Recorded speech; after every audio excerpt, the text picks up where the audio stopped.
My name is Gina Miller and I'm here in the Northwest to find out about businesses' views on Brexit, the pulse of Brexit Britain.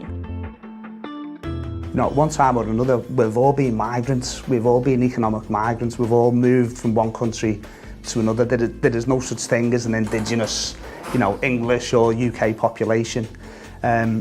So from a business point of view, it left us slightly worried because some of the people are some of our absolutely best people, and in terms of the skills that would be lost, it would be enormous to us selfishly as a company, but also to the schools that they support. Obviously, in terms of the linkages to the Brexit issue, our business is technology, and the majority of technology comes from overseas. So we have a great interest in Brexit, its potential impact. And what are you hearing from the head teachers and the staff in schools? I mean, what is their reaction? What are they feeling at the moment? Not just after the referendum, but actually now. What are they feeling? Well, I think education's been in flux for a couple of years anyway, and I think Brexit's probably exacerbated some of the trends that were in place already. We've seen quite a lot of our colleagues who've gone to work in the Middle East. That's been one impact. We've seen it from our own workforce as well. We have a number of people who are from Europe who, within a matter of days after the vote, were really worried about the impact on themselves, whether they would be allowed to stay. And where are you buying your laptops from, and your equipment and your hardware? Not just the talent, but where are you buying hardware and software? And are they saying things to you? Are you having conversations with your overseas suppliers, and what's their view? What they're saying about Brexit? Well, the suppliers, it's a single message that the cost of technology is only going to increase, but it also needs a market as well. And the most immediate market is going to be Europe. I'm not saying there isn't a market outside of that in North America or whatever, but it just makes no sense to me not to have a close economic relationship with your nearest neighbouring economies.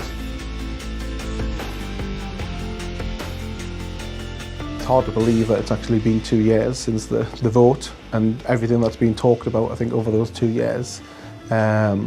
It's, there's been a lot of talk, a lot of discussion, a lot of argument, but really, I don't feel like we're any further on from where we were when we voted 2 years ago. There's nothing, we've not really got any sort of view or a definitive view of what the future looks like. Do you feel that while the government has sort of had all their attentions on Brexit, that other things in your sector are being ignored? Absolutely, yeah. I think it's, there's so much time devoted to discussing Brexit and the process. I think there's a lot of other things that are impacting, especially in the fleet industry.